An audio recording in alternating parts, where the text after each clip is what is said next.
กิจกรรมสวดมนต์ความเพียรภาพปิดตาย่อเสถีลาหลวงปู่ทวดที่น้ำโรสรหัส153ครั้งที่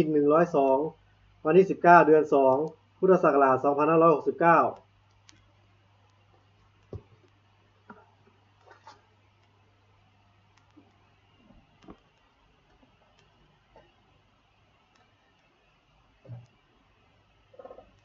บัดนี้เป็นครั้งที่102ตรงกับวันที่19เดือน2พุทธศักราช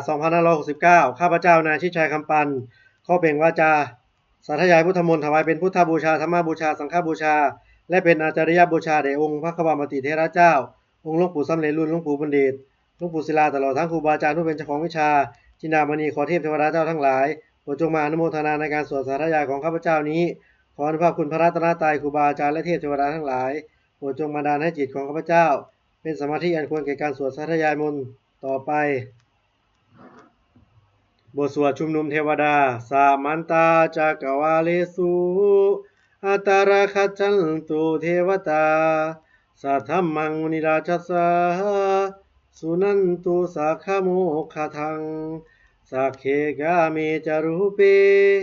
คิริสิขาราตเตจันตลิเควิมานีพีเปรเทจะคาเม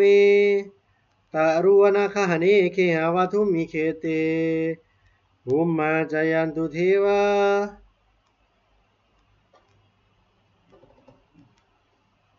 ชาลทาลวิสาเมยะขาคันทัพพนาคาติทัลตาสันติเกยังมูนิวารวัจจานังสาทโวเมสุนันตุธรรมสวนกโลยัมปทันตาธรรมสวนกโลยัมปทันตาธรรมสวนกโลยัมปทันตาบทสวดนามการสิทธิคาถานะโมตัสสะภะคะวะโตอะระหะโตสัมมาสัมพุทธัสสะนะโมตัสสะภะคะวะโตอะระหะโตสัมมาสัมพุทธัสสะบทสวดสัจจกิริยาคาถานาติเมสารนังอัญญังพุทโธเมสารนังวรัง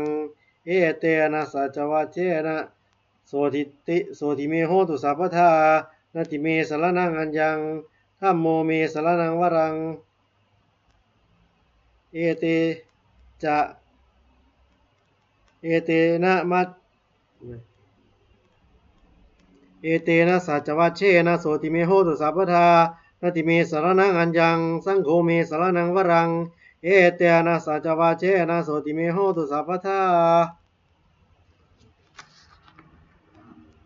บทสวดมหาการุณิโกนาโถติยาธิกาคาถา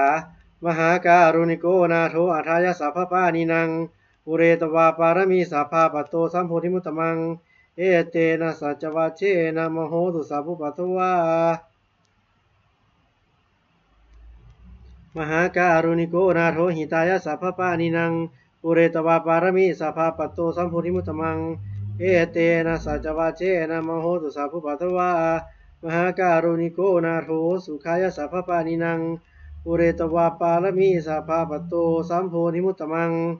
เอเตนะสัจวัชเชนะมโหตุสัพพุปัตถวา